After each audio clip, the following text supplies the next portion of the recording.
Hi, thank you for tuning in to Noir Histoire. I'm Natasha, and in this Black History short, I'll be discussing Frederick Douglass. If you aren't already subscribed to the Noir Histoire YouTube channel, please take a moment to click the subscribe button.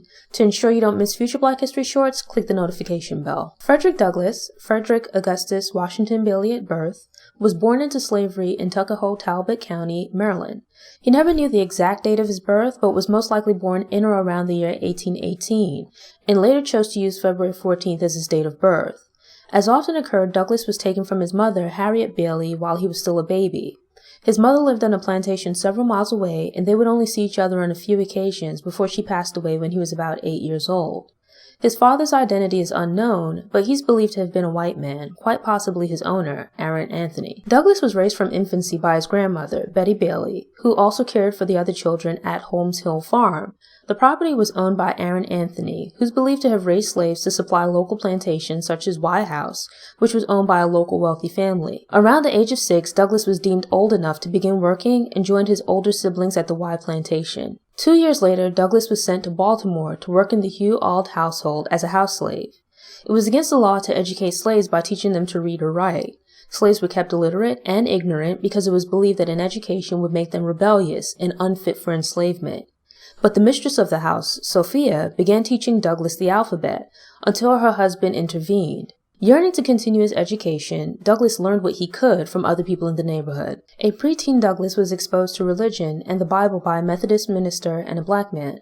Now literate, Douglass was able to read newspapers and books which made him aware of the abolitionist movement. One book in particular, The Columbian Orator by Caleb Bingham, which contained a collection of speeches, allowed him to improve his reading and oratory skills, as well as shaped his views on human and civil rights.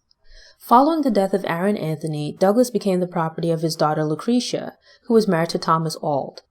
This meant Douglass had to move once more to St. Michael's.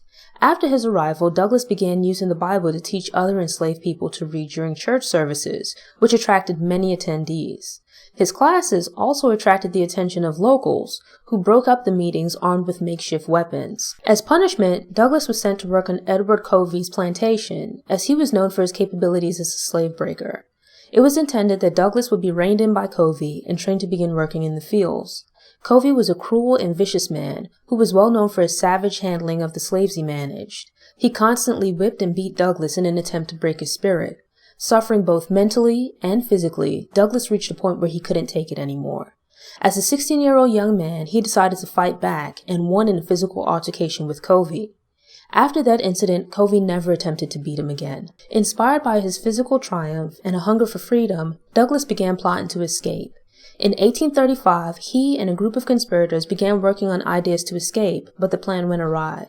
The plot was found out before it was executed, and he and the other men were jailed. The failed escape attempt resulted in Thomas Auld sending him back to Hugh in Baltimore, where he was put to work in the local shipyards. While working as a caulker, he used the opportunity to gather knowledge that he could use for future plans to escape. Now in his late teens, Douglass joined a debating club for free black men, through which he met Anna Murray, a free black housekeeper. Using borrowed papers that belonged to a free black sailor, he escaped Maryland and traveled north via the Underground Railroad.